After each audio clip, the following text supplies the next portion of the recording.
बहुत ही खुशी का अनुभव हो रहा है, क्योंकि मैं आज ऐसे सब किसान भाइयों से संवाद कर रहा हूं जो खासतौर पर अपनी खेती बाजरा अथवा फल और सब्जी, फिर सूरजमुखी, इन सब फसलों को बोते हैं। और ये भी खुशी की बात है कि ऐसे सब किसानों को या तो बाजार में जब भाव नहीं मिलता अथवा उनकी सब्जी फल की क्वालिटी का कोई अंतर पड़ने से बाजार भाव कम मिलता है, उन सबको हमने एक प्रावधान किया है कि बाजार रेट में और जो उनको उचित मूल्य मिलना चाहिए उसका जो अंतर है वो सरकार उनको देती है, जिसका नाम हमने रखा है भावांतर भरपाई योजना। हमने ये भी एक प्रावधान किया था कि जो धान बोने वाले ऐसे हमारे किसान हैं, पानी के संकट को भविष्य को ध्यान में रखते हुए उसकी बिजाई कम करके और विविधीकरण के अंतर्गत उनको दूसरी फसलों की बिजाई करनी चाहिए। मेरा पानी मेरी विरासत इस योजना के अंतर्गत हमने 7,000 रुपया अलग से उनको एक सब्सिडी, एक ग्रांट देने की बात कही थी। और साथ में ये भी था कि उनको अपनी बिजाई में यानी फल और सब्जी आदि बिजाई करेंगे तो उसका भी हमको लाभ होगा। तो इस नाते से आप सब ऐसे किसान बंधु हैं जो इस समय लगभग 23,000 सब लोग मेरे साथ जुड़े हुए हैं। मैं उनसे एक प्रकार से उनको शुभकामना भी देता हूं कि आप प्रदेश और राष्ट्र की खुशहाली के लिए जो काम कर रहे हैं, आपको बहुत बहुत इस बात की शुभकामना है। हम खेती में हर कदम पर किसान को मदद मिले, इसके लिए बहुत सी हमने योजनाएं हमेशा बनाई हैं। किसान बीज से बाजार तक इसकी चिंता हमारे जिम्मे है, हम उसकी हर प्रकार की सहायता ये सब करते हैं। आज आप लोग जो बाजरा बोने वाले किसान हैं, इन सबको भी मैं इस प्रकार से भी बधाई देता हूं कि हमारा ये जो वर्ष है 2023 अंतर्राष्ट्रीय स्तर पर इसको मिलेट ईयर, मोटा अनाज का वर्ष, ये घोषित किया गया है। और बाजरा एक मुख्य फसल है जो मोटे अनाज में आती है। मोटा अनाज वास्तव में सेहत के लिए भी बहुत अच्छा है और हरियाणा में मोटे अनाज का बहुत प्रचलन है और इसको हम बढ़ावा भी दे रहे हैं। इसके लाभकारी मूल्य ये हम सुनिश्चित भी करते हैं। किसान फसल पैदा करता है और उसमें कई बार उसको लागत मिलती नहीं है, अनिश्चितता रहती है, तो लागत से कम यानी वो बाजार में बेचने के लिए मजबूर हो जाता है। तो उसके लिए ही ये योजना हमने बनाई है।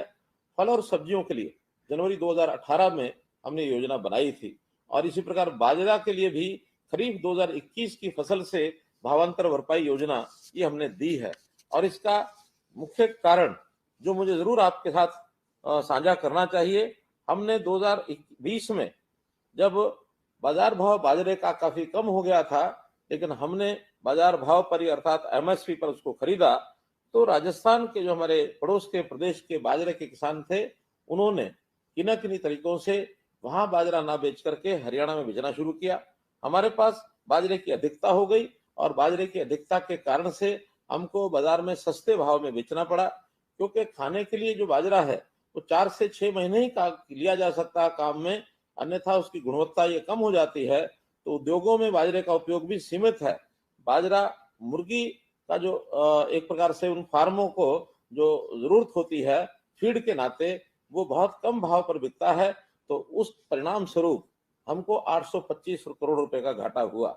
इस व्यवस्था को रोकने के लिए हमने अगले बार से खरीफ 2021 से और किसानों को सीधा जो भावांतर है, बाजार भाव और कीमत में जो अंतर आया है, उस अंतर को ध्यान में रखते हुए 2250 रुपया प्रति क्विंटल एमएसपी था और बाजार का जो भाव 1650 रुपए था। तो ये जो अंतर 600 रुपए का प्रति क्विंटल के हिसाब से ये भावांतर भरपाई योजना और ये हमने दी है।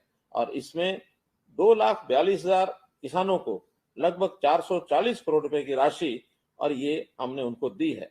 एक विशेष बात यह है कि बाजरे का जो किसान है, वो बाजरे के किसान को अपने घर के लिए भी बाजरा रखना होता है, या कई बार बाजरा अपने घर में स्टॉक करता है कि बाद में अच्छे भाव पर वो हमको मिलेगा, या फिर वो तुरंत बाजार में बेच के आएगा। ये स्वतंत्रता हमने किसान को दी है, चाहे वो कुछ भी करे, हम उसके बुआई के हिसाब से जितना एकड़ उसने बाजरा बोया है उसके हिसाब से एक एवरेज लगा करके भावांतर भरपाई योजना का पैसा उसको देते हैं। यही क्रम हमने खरीफ 2022 में शुरू किया, जब एमएसपी का रेट 2350 हो गया और इसमें भी बाजार भाव 1900 रुपए था, तो 450 रुपए प्रति क्विंटल ये हमने भावांतर भरपाई योजना के लिए दिए। 2,76,600 किसानों को 390 करोड़ रुपया भावांतर भरपाई की योजना के अंतर्गत हमने उनके खातों में और ये डाला है। इससे दोनों सीजन का मिला करके हमको 830 करोड़ रुपया सीधे जो किसान के खाते में ये डाला गया है। हमने और भी कई प्रकार की योजनाएं बनाई हैं।